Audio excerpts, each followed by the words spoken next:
and this is Writer's Voices with Monica and Caroline. And I'm your host, Monica Hadley. With me is my co-host and mother, Caroline Kilborn. Good afternoon, everyone. And it is a beautiful day for a solar-powered station. Or for anybody. For anything. For anything. It's one of those wonderful days that you think, oh, gosh, can it last? If this would only last. If we had weather like this, like 6 months out of the year instead of 2 or 3, then we would have a problem because everybody would want to live here. Yeah, it's true. That's true. But that would possibly be a change we could deal with, especially after reading today's book. Yes, indeed. And what do we have today, Mom? Today's book is ChangeAbility, How Artists, Activists, and Awakeners Navigate Change. And it's by Sharon Weil. And Sharon was long engaged in conversation about courage and change as an author, activist, award-winning filmmaker, and somatic educator. She's an author of the novel Donnie and Ursula Save the World. And this novel is what really sparked her interest in the courage to change and do what it takes to rise to activism, to come from nothing to get something done. And we've seen that through history. And she's going to tell us how and how you do it now. Yeah, and what is that? Is it was it Margaret Mead who said something about never doubt that one person who's really engaged can change the world. In fact, nothing else ever has, or something like that. Oh, that could be. Well, welcome to Writer's Voices, Sharon. Do you know that quote that I just bungled? Yes, you were very close. I can't quote it exactly either, but she was basically saying that never underestimate the power of the individual or a small group of people to get change done. In fact, that's the way it always happens. Yeah. So I think it is possibly pretty unusual to have somebody go from writing a novel to starting a podcast about the underlying themes of the novel to writing a book about those themes. Did you ever think that would be the journey you'd be on? No, not at all. And in fact, I started before writing a novel. I was a screenwriter for many years, also a director and a producer, but I was a screenwriter. So I went from screenwriting a novel to a podcast to these works of nonfiction. But really, I was following an organic thread that was pulling me, sort of all led by this question of what does it take to be brave, and when is enough enough? I think I've asked myself that question, throughout my life in many ways. When is enough enough? When is that moment that you go from looking out and going, oh, something really needs to be done about this, to saying, I must do something about this now? And novel Donnie and Ursula, it's a very funny novel, it's a quirky novel, it's a sexy novel, but it's also a political novel, and it's a romantic comedy about these two mismatched lovers, and each of them, for their own reason, don't want to be involved in much in the outside world, but they become compelled to action through their own attraction for one another. The premise of that book is that it's our eros, it's that life force, it's our attraction that pulls us into whatever motivates human behavior. But from that book, I really wanted to talk to real activists, real people who are working with change, and find out how do they do it, what do they do, how do they work with change. And I engaged in conversation with, over 50 people, 25 of whom appear in this book, ChangeAbility, but, asking them about how they work with change and what is good for change. And from those podcasts, I started hearing things in common to what they were saying, enough so that I wanted to put it in a book, which contains a lot of excerpts from the podcast, so that people, so that more people could learn from these amazing change innovators. Well, there's a lot of information in this book. I mean, it's about so many different things, because we don't, we go along in our lives and we think, day to day, we don't think about the changes that are happening, that they are happening now. and people are actively making things change, and we kind of don't even realize it. Now, is the ChangeAbility playbook primarily about how to cause change or how to deal with change, or both? Okay, so there's the ChangeAbility book, how artists, activists, and awakeners navigate change, and then I wrote the ChangeAbility playbook, how to navigate your own change. So you're referring to both. The playbook is really like a workbook, but I call it a playbook because I think we'd rather play than work. It's an opportunity. It's like an activity book. It's like a journal, so people can engage with their own change using the principles that are laid out in ChangeAbility. Okay. So the book that I have that we're looking at is ChangeAbility, How Artists, Activists, and Awakeners Navigate Change. And the PR page that I have is about the ChangeAbility playbook. So okay, that's great. why I So got yes, confused. so there's that, and there's even the ChangeAbility deck, which is a deck of 48 reflection cards. Based on the 7 principles for change laid out in the book, with simple questions on each card that allow you to have like a daily reflection about the change that you're working with.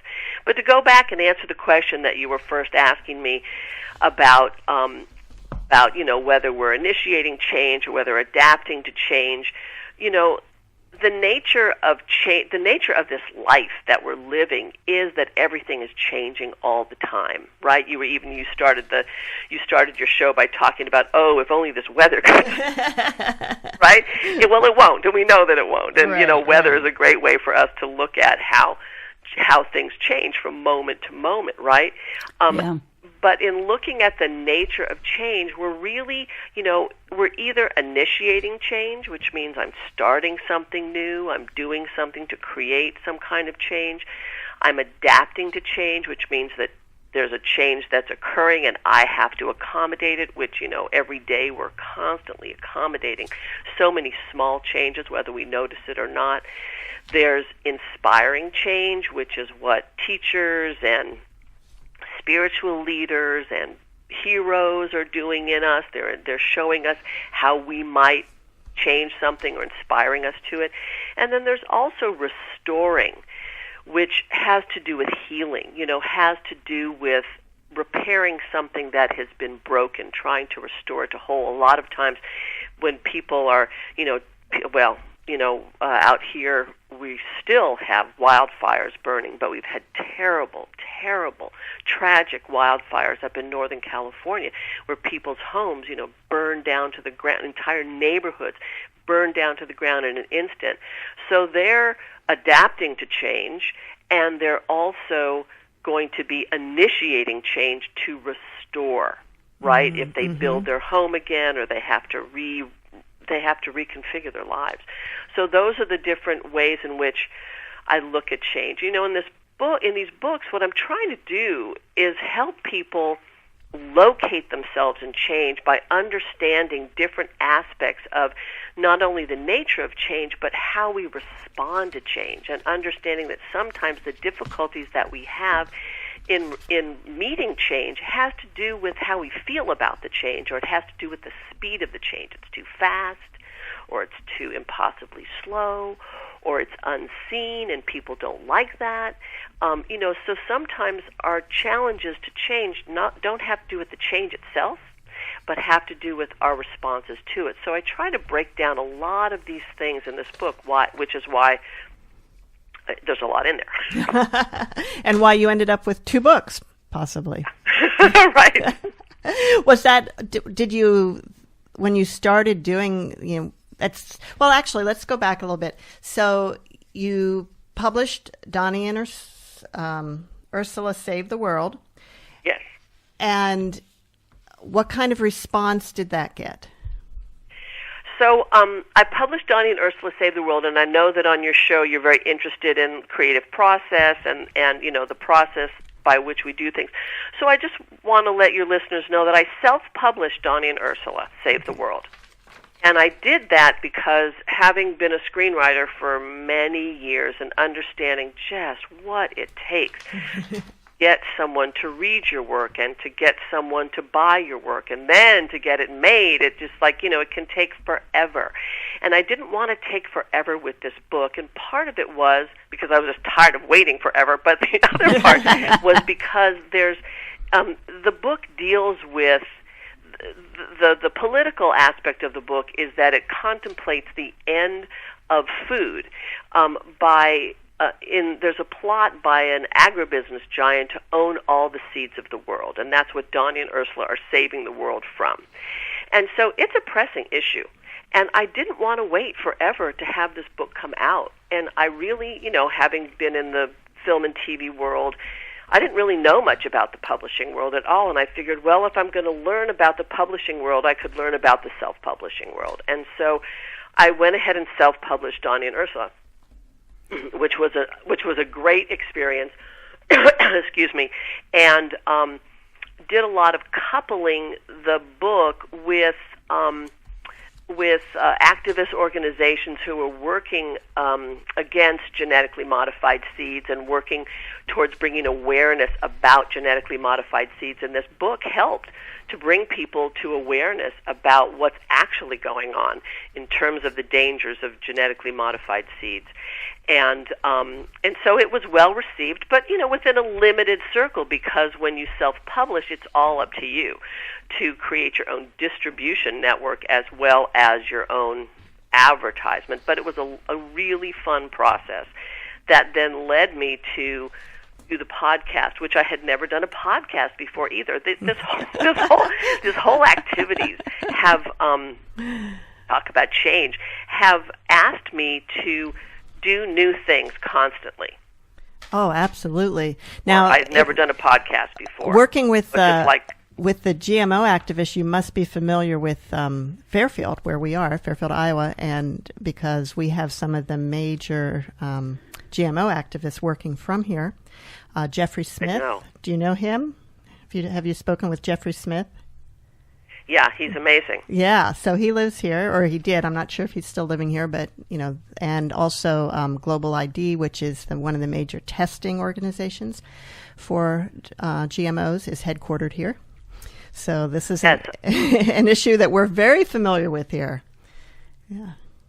Yes, and so in fact, I used I've heard Jeffrey Smith speak, and I used a lot of his references as research, for the book, and it's an important issue to be speaking to, and in my view, speaking to an important issue through fiction, and not only fiction but through humor. Through humor, but through kind of a sexy humor. It's like, you're going to get people's attention. Much more so than a dry presentation, and that's exactly what happened. I feel like with humor, you draw people in, and while their mouths are open laughing, you can throw your message down their throat. They swallow it. All right, I think I just found the quote for my blog about this show. But it's so true, right? I mean, it's like when people are laughing, they're open, and they're open, and so something can land more easily.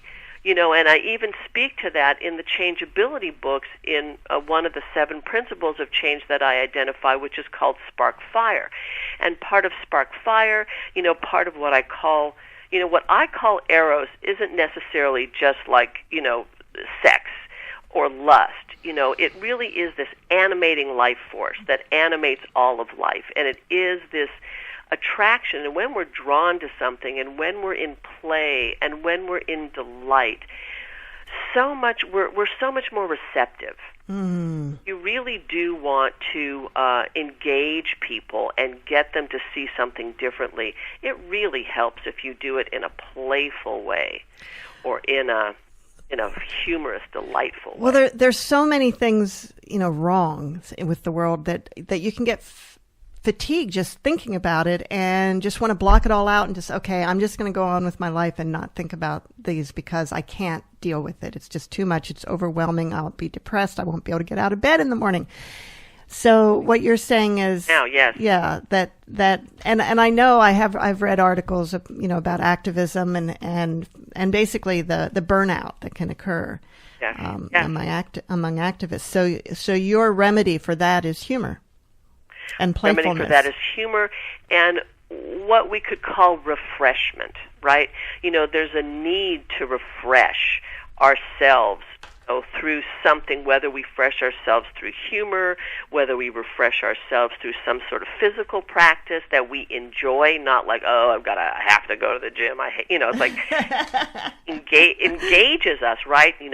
I personally like to dance, so, dancing refreshes me, or walking in the woods refreshes me, or, being with my loved ones and my family refreshes me, or eating a good meal refreshes me. It's like we have to keep recycling our energy or refreshing our energy so that we can face whatever is difficult, right? It's like we have to give ourselves breaks, and whether that's just having a good night's sleep before you go out there, or whether it's about pacing yourself. I know you're talking about this fatigue of feeling like, there's so many fronts of life that need our attention and need our compassion and need our voice and need our action. And how do we choose?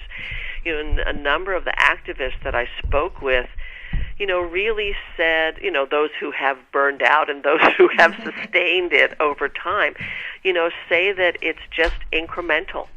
It's like, you're happy for the small victories, and you celebrate each one, and you take it bite size by bite size is the best way not to get overwhelmed. But what is one thing I can do today? You're listening to Writers' Voices with Monica and Caroline, and our guest today is Sharon Weil, author of ChangeAbility: How Artists, Activists, and Awakeners Navigate Change. All right, so the novel came out. You're promoting it through connecting with various activist groups that are linked to the theme of the book. And then you decide to do a podcast. You've never done a podcast. Where did you start? I never did a podcast. I never even listened to a podcast before I started the podcast. But, okay, I'll jump in. I had,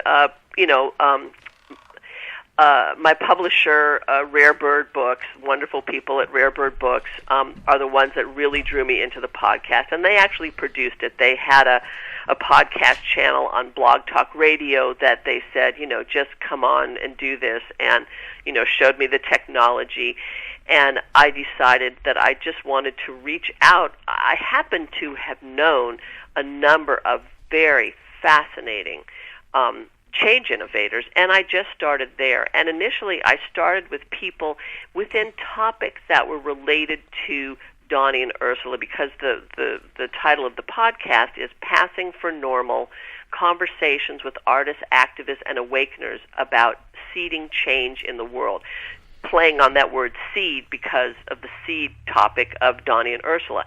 So I was talking to people who were permaculturists and people who were working in, the area of food and ecology, and I was talking to spirituality teachers, and I was talking to people involved with social change movements, whether like one of them, Corinne Bordeaux, who is she does public relations for a lot of social change films, or whether it was Paul Loeb, who is an amazing writer and speaker about activism itself, citizen activism. He wrote The Impossible Will Take a Little While, and wonderful books. And now he's involved in this incredible project called the Campus Election Project, where it's a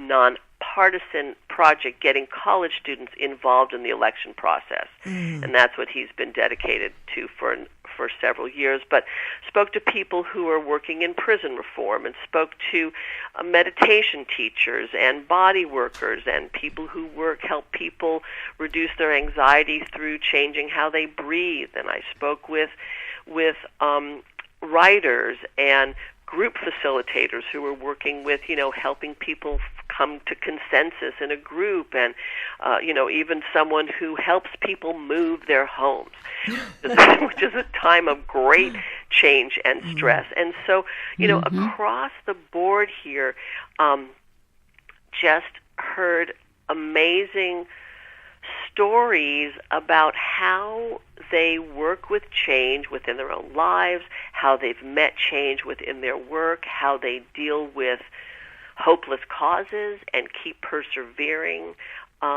And each one of these people who I spoke with, or who I continue to speak with because I still do the podcast, have been doing whatever they've been doing for 20, 30, 40 years. So everyone's very they've experienced a lot of success and some failures and some course corrections, right, that they've learned from and regrouped and continued on. And so, the technology of the podcast was a little overwhelming for me initially, but the courage, my own personal courage to talk to these amazing people. I grew into it, and it turned out to be just a wonderful thing. And then when people were listening to the podcast and giving me feedback about how helpful it was and how wonderful it was, it just spurs you on, which is, I'm sure, the same for your show too, right? Oh, absolutely. Yeah, we've been doing this for 11 years. Yeah. Incredible. That's incredible. Yeah, I mean, we have talked to we probably do 45 shows a year live, or occasionally we record, but 45 original shows a year, and then the rest are rebroadcast. So, that's over 500 authors, editors, publishers that we've spoken to. And sometimes authors more than once, of course.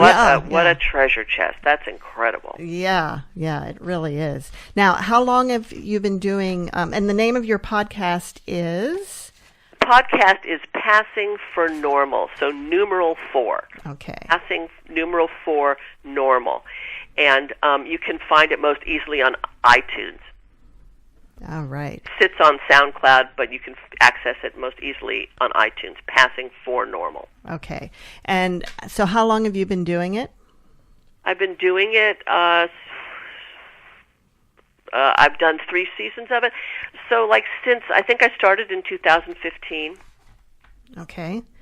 Mm-hmm. And did you have, a regular schedule that you had to hold to, that you had to release, air once a week, or was it more flexible? I did, but because of the guest scheduling, it was very, I had to accommodate their scheduling, and so I pre-recorded it with them and then aired it every Thursday at 11 o'clock. Okay.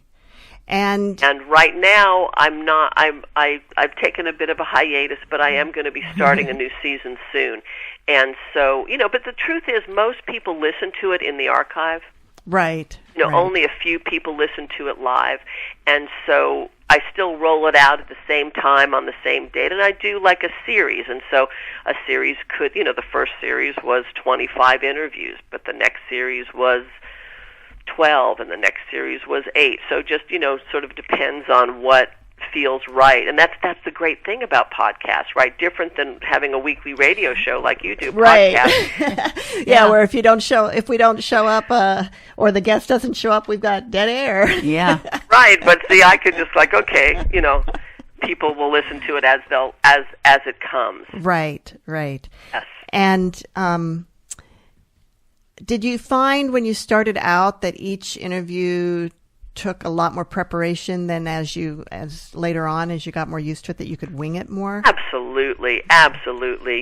I really read up on these people and prepared questions, and as you've been doing this so much longer than I have, but you understand that there's a certain play between preparation and improvisation, right? Yes. So I have this this, questions that I want to ask or that I want to include, and then just let the conversation go. And these interviews really try to be conversations more than question, answer.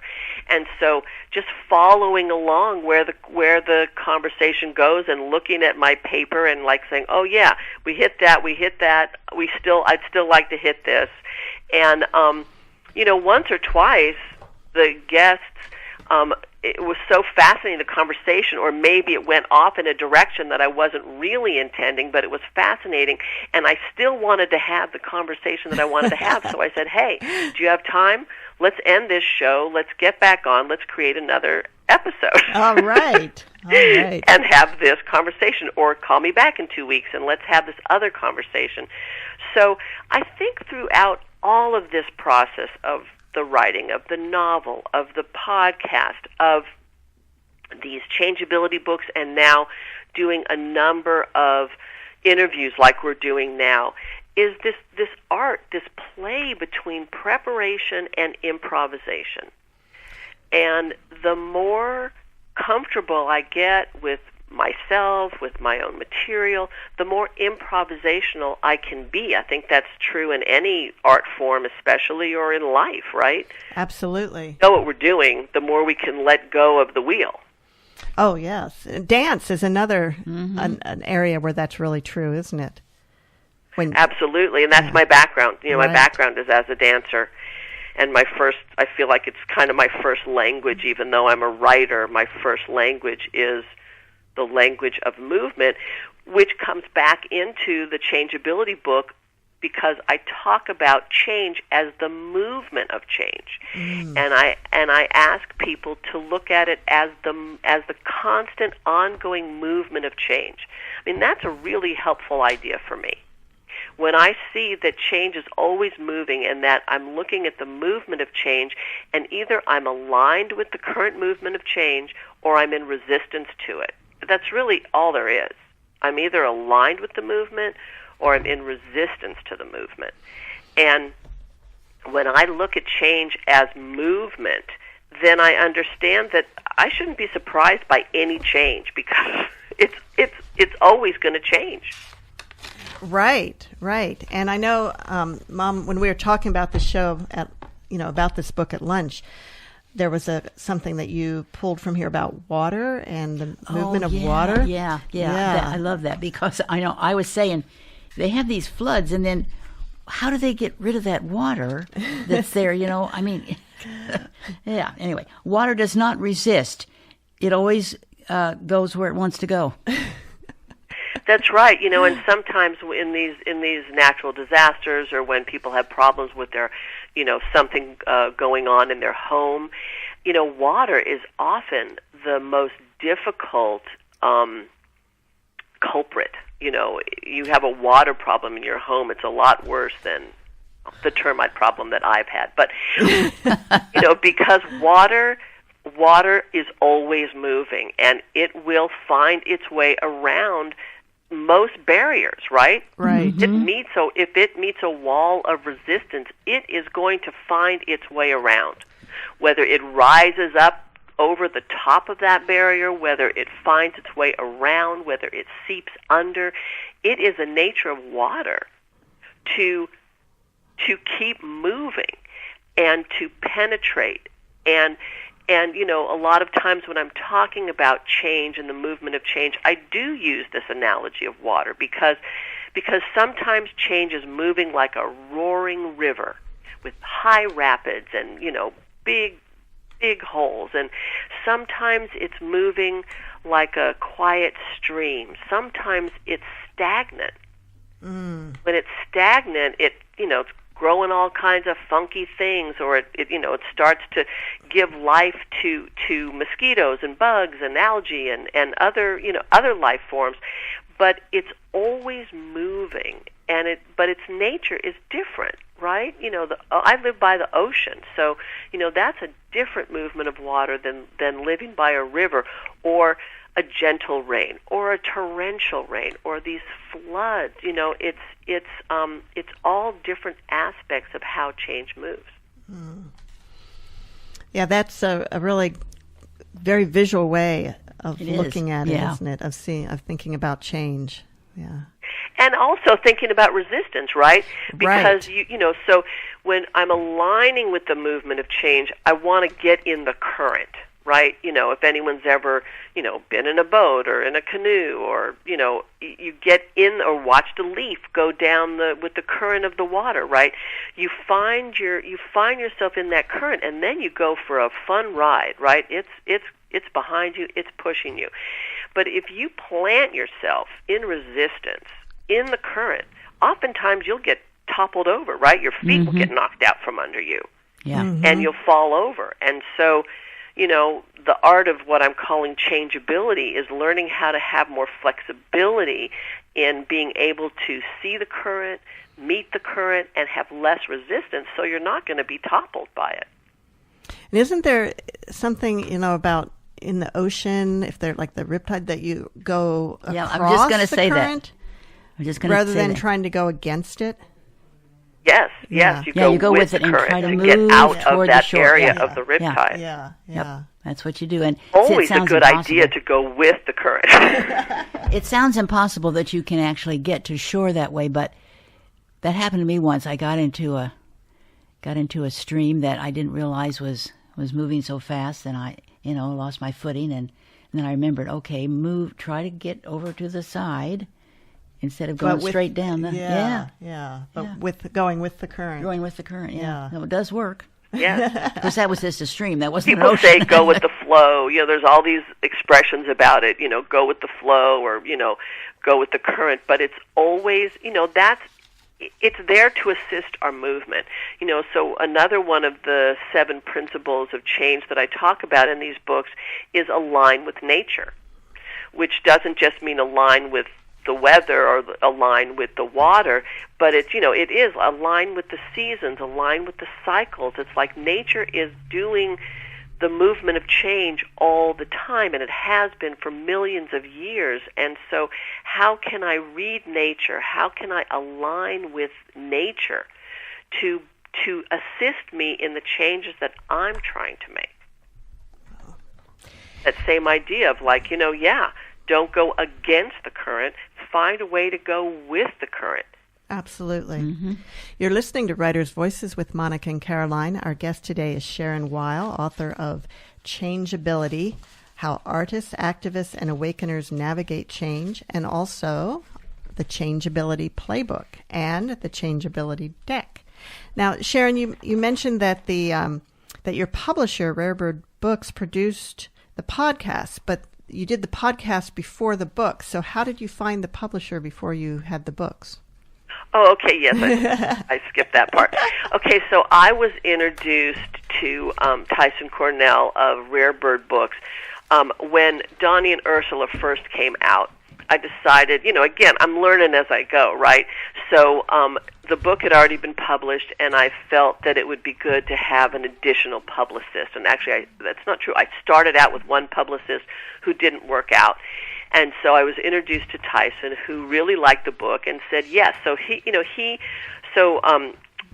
company is Rarebird Books, but they also do, or at that time did, outside publicity for authors that were not part of their stable.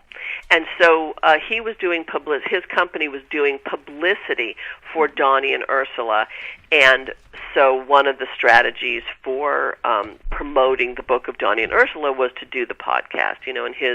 In his view, the way to promote a book is to just keep generating other reasons for people to know your name or for people to hear about the book, not just keep going, the book, here's but, find other ways. And so the podcast was one of the ways that he thought would be a good idea, and so got me into that. And then it was his suggestion that I somehow make a book from what I was learning from these podcasts. And so his company then published ChangeAbility.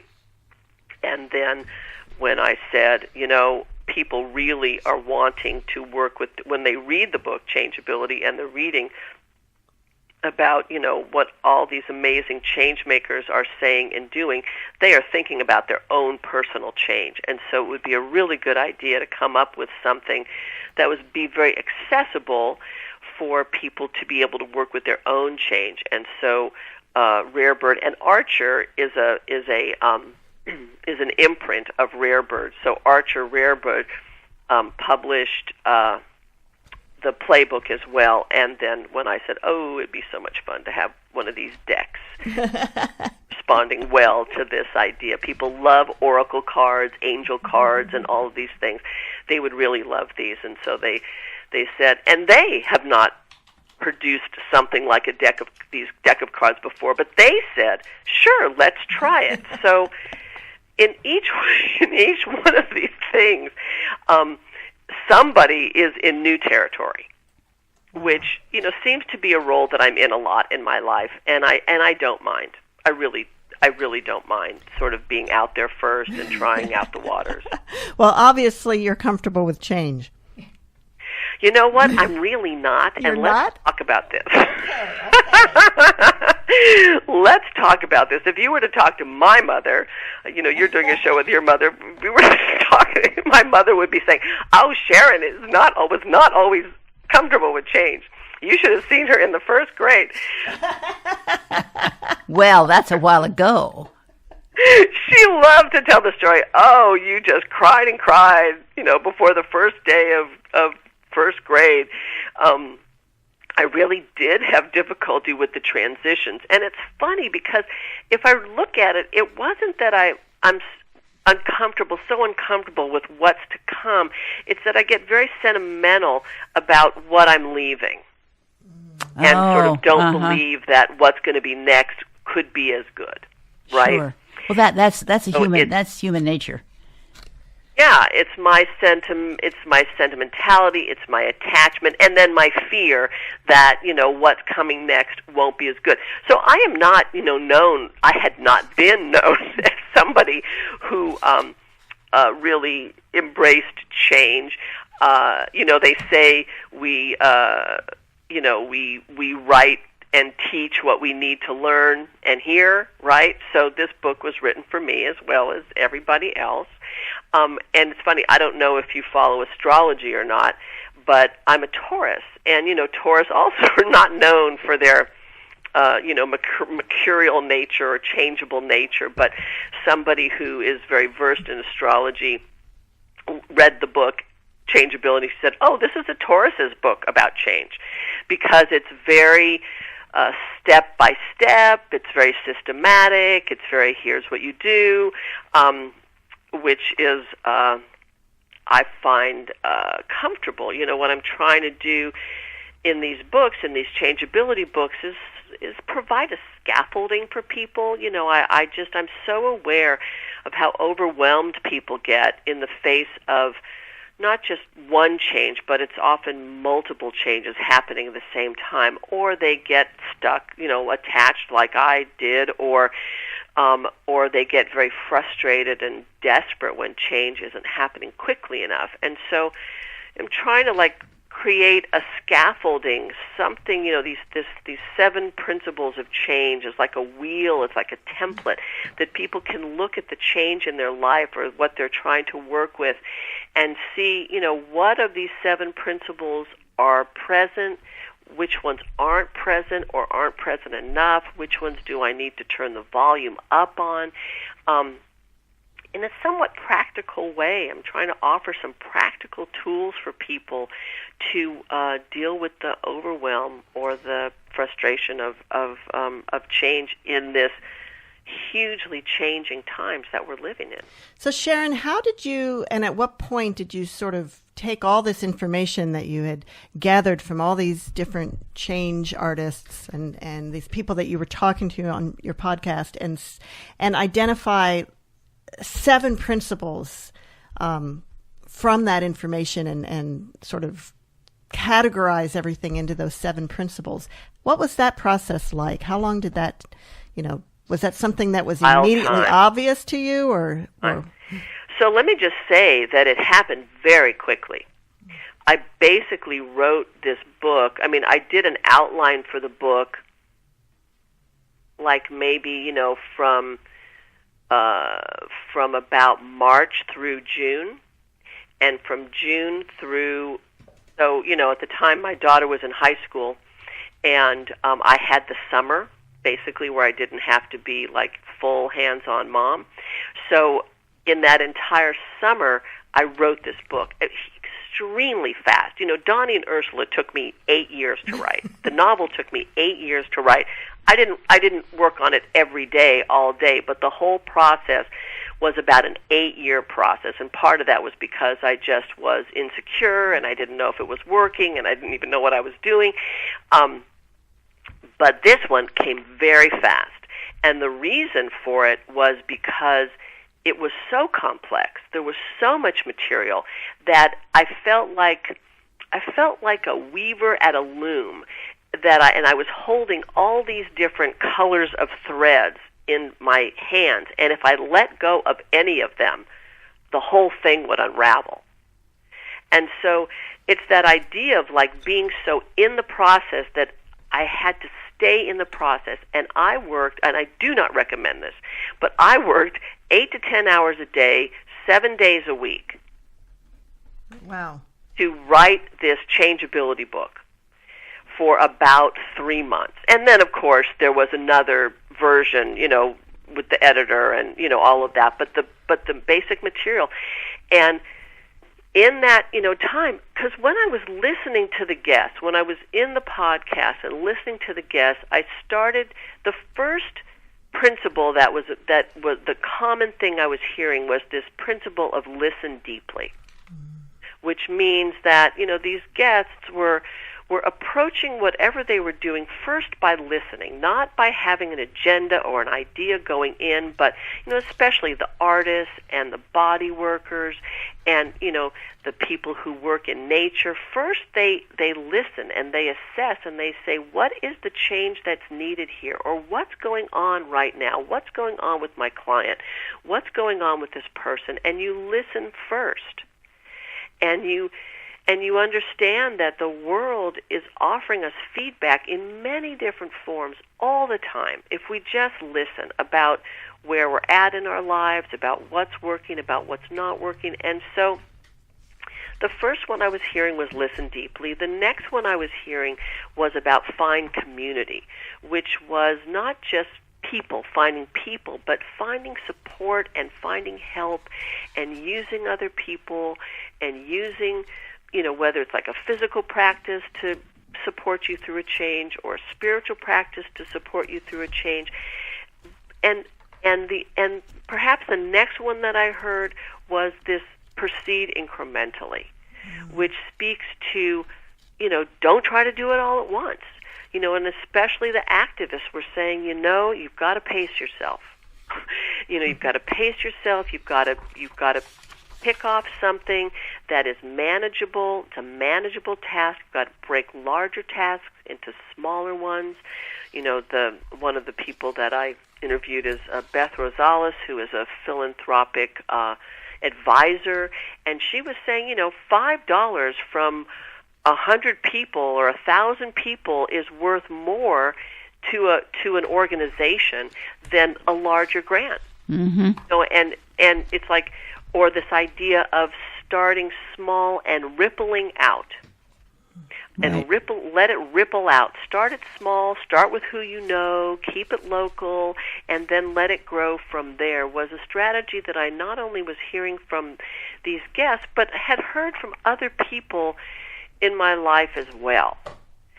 And so then I started asking myself, okay, well, what else then? If these are starting to emerge as principles that are common to all change or need to be, what else? And then I just started to, reflect on what people were saying and also reflect on what it is that I know and have known, and came up with the 7.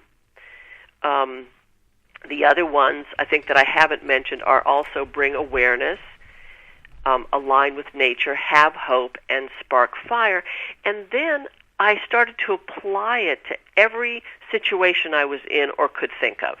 work here? Does it work here with a relationship changes? Does it work here with health changes? Does it work here with social change? Does it work here with personal change? And the answer was yes. Or if it wasn't yes, then I was able to tweak it or understand more, or maybe there was another idea that occurred to me, and I said, well, 7's a great number. People love the number 7. They love lists, and they love the number 7. Yep. So yep. Does this 7 habits of highly effective people? That's right. That's right. Does it fit into one of these 7 categories? And the answer was always yes. And so it was quite an alive, consuming time writing this thing. I was shocked, and my body did not like it because I was not moving very much. Was not doing much. I don't recommend it. I really don't recommend it. But it worked. But it worked. Each of these projects have their own demands. I'm somebody, I know that you're very interested in creative process, and so am I. And I find that, if it's a fiction, then your characters are talking to you. And if it's a nonfiction, then there is some voice, some entity, some purpose that is driving this story. Because even a nonfiction is a story. You're telling some sort of story. And each one has its own energy, and it has its own demand. And the demand of this one was boom, get this done. Just get this done, get this out. And so I feel like my job as the writer is just to be in service to these ideas that want to come through us. Wow. Well, before we run out of time, actually, let me just do a little identification in case someone's just tuning in, that they're listening to Writers' Voices, and our guest today is Sharon Weil, author of ChangeAbility, How Artists, Activists, and Awakeners Navigate Change. But I do want to give you a chance to read a little bit from the book so people can get an idea of how it sounds. But before that, I wanted to ask you, I pulled up the Rare Bird website, and it says it was established in 2009 and publishes about 50-plus books a year. It says it's a publisher of the great and infamous, and I'm just wondering which one you are. I don't know that I'm either.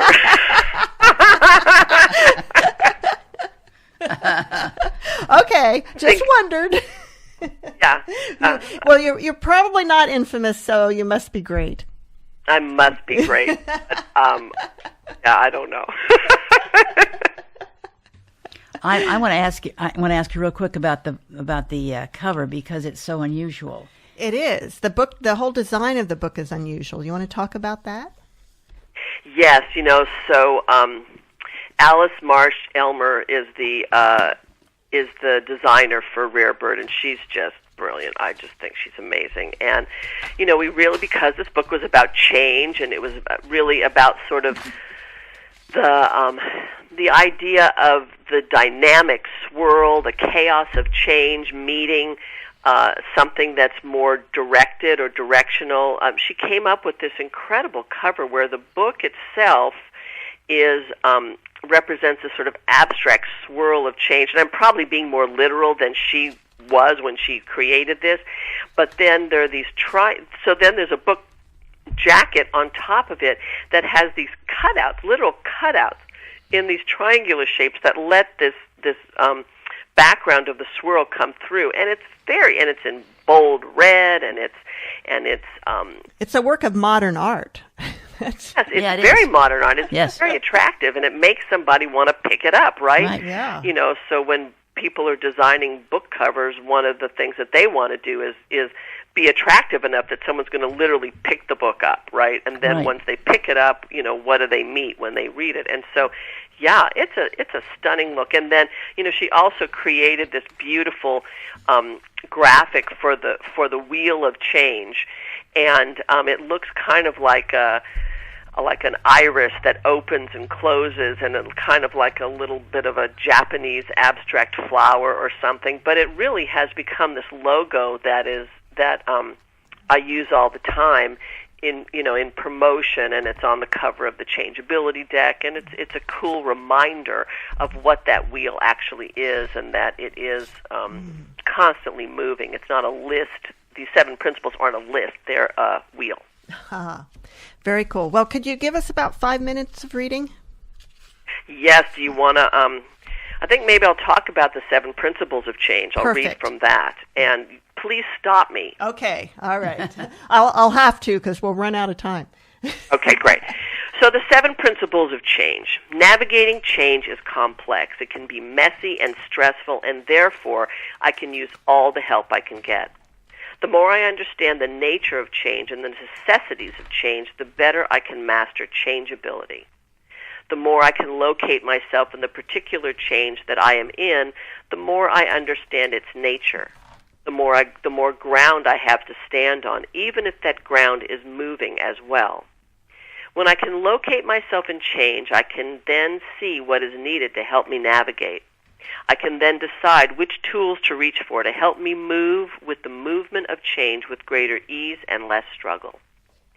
There are 7 principles for change, 7 necessary interactive principles that when spiraled together can facilitate more success, ease, and support for initiating new changes or accommodating the changes that constantly present themselves, large or small.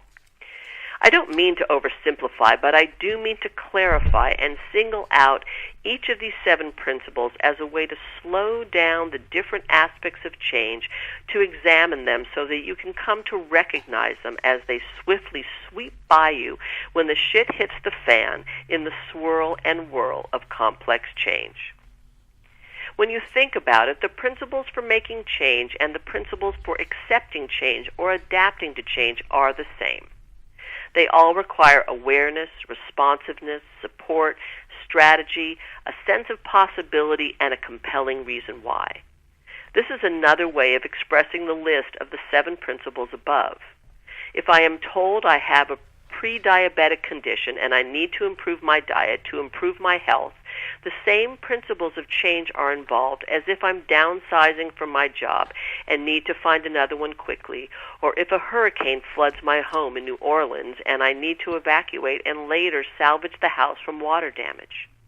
Each condition requires the awareness, I will not remain in my current circumstance, and the intention, I will survive. Hopefully also, I will thrive. What I've observed is that in order to create, accept, or adapt to personal, social, or environmental change, I will need all of these principles working together at least some of the time. I'll need at least a few of them all of the time, and which ones I need can vary. The 7 are the necessary principles common to all change. Whether I perceive the change or not, accept the change or not, or work on behalf of the change or not, I find that when I apply this template of 7 to a change situation, it holds true. And if a change I'm going through is not moving well, then I can look to these 7 principles for change, see what is missing from the picture, and see if enhancing that missing element will create more momentum and support and a greater ease of changeability.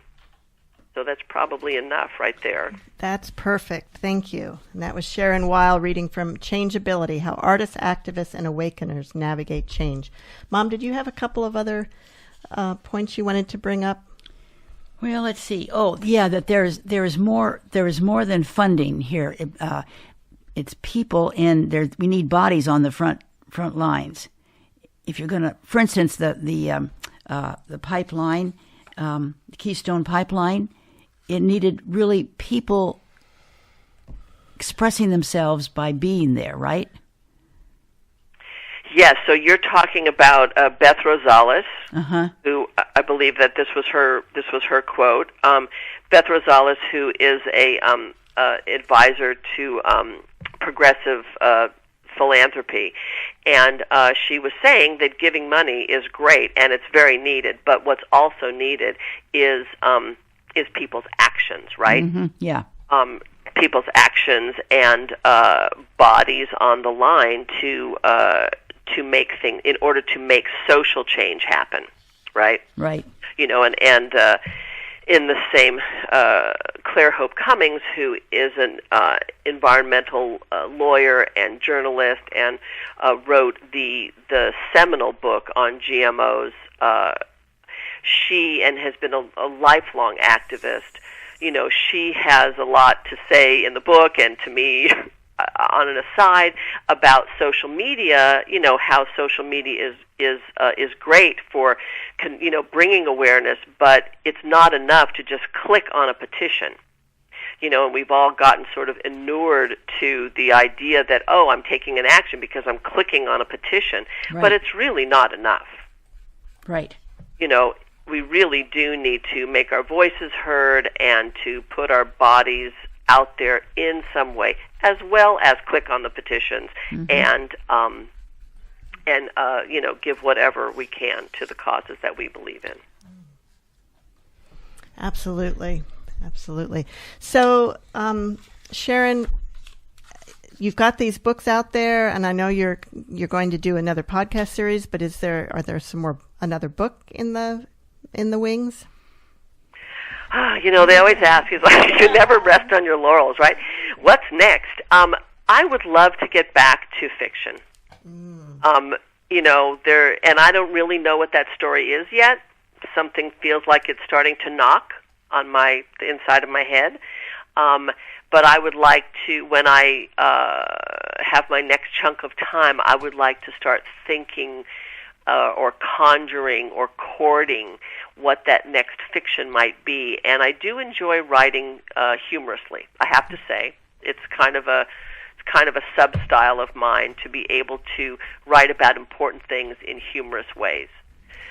So, I don't know, hopefully it won't take another 8 years for the next fiction. No. But I feel like that's where I would like to go. And, you know, this whole activity of helping people with their changeability is continuing on as well. That's great. And I'm just wondering too, and we have like 30 seconds. What is the cause that is dearest to your heart in terms of your own activism? Is it the GMO issue? Well, the GMO issue is very important to me. I would say, you know, people's freedoms, and however that is presented or however that is encroached. I think all of the ways in which I speak up and speak out have to do with helping people empower themselves, empower their causes, and ensure freedom of expression, especially.